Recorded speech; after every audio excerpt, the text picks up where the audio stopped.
క్రీస్తునందున ప్రియులకు ప్రేమతో వందనాలు తెలియజేయుచున్నాను. అక్టోబర్ నెల 6వ తేదీ 2024.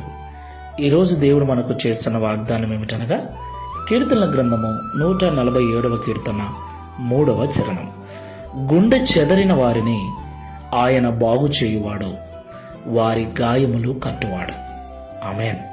నా ప్రియమైన సహోదరి సహోదరులారా, ఈ లోకంలో మనమందరం కూడా అనేక రకాల వ్యాపారాలు, ఉద్యోగాలు, అనేక రకాలైనటువంటి పనులు చేస్తూ ఉన్నాం. కొన్నిసార్లు మనకు తెలిసిన వ్యక్తులతో కలిసి, మరికొన్నిసార్లు మనకు వారు ఏమో తెలియకపోయినా జీవనోపాధి నిమిత్తమై వారితో కలిసి ప్రయాణించవలసి వస్తుంది, పని చేయవలసి వస్తుంది. అయితే కొన్నిసార్లు భేదాభిప్రాయాలు వచ్చి మనస్పర్ధలు ఎదురవుతుంటాయి. మనం ఏ తప్పు చేయకపోయినా అవతలి వ్యక్తులు మనల్ని అర్థం చేసుకోకుండా అపార్థం చేసుకొని వ్యతిరేకమైన మాటలు మాట్లాడినప్పుడు నిజంగా ఎంతో బాధ కలుగుతుంది. మనము భరించవలసిన వారం, మనం ఓర్చుకోవలసిన వారం. అయితే కొన్నిసార్లు ఓర్చుకోలేనంత పరిస్థితికి వెళ్ళిపోతాం, కొన్నిసార్లు కృంగిపోతాం, గాయమైపోతుంది, చాలా బాధేస్తుంది. అయితే దేవుడు అంటున్నాడు, చెదిరిపోయిన మనస్సు కలిగి, హృదయములో గాయము కలిగి బాధను అనుభవిస్తున్న వారిని నేను బాగు చేయువాడను, వారి గాయములు కట్టువాడను అని. దేవునికి మహిమ కలుగును గాక.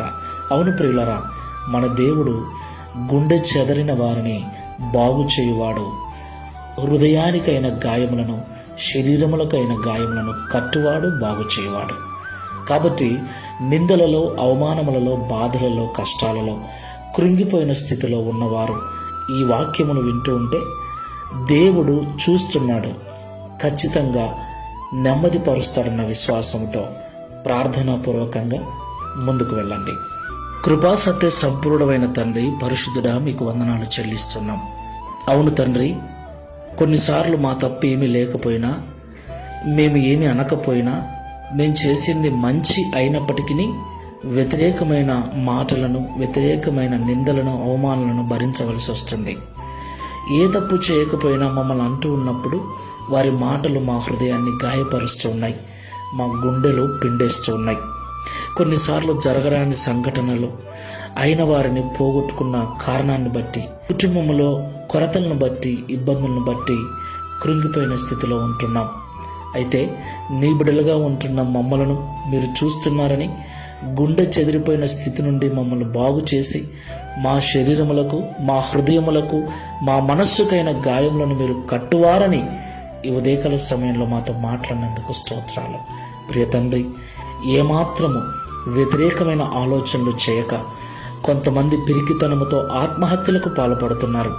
అలాంటి పరిస్థితికి మేము వెళ్ళక, మేము నమ్మిన దేవుడు చూస్తున్నాడు, ఒకరోజు విడిపిస్తాడు, ఒకరోజు బాగు చేస్తాడు, తనకు సాక్షిగా నిలబెడతాడన్న సంపూర్ణ విశ్వాసముతో, ప్రార్థనా జీవితంతో మేము ముందుకు వెళ్ళటకు సహాయం చేయమని, తద్వారా ఈ దిన వాగ్దానమును మా అందరి జీవితంలో నెరవేర్చి మీ నామమును మహిమపరచుకొనమని యేసు నామములో ప్రార్థిస్తున్నాము తండ్రి. ఆమేన్. Praise the Lord. God bless you.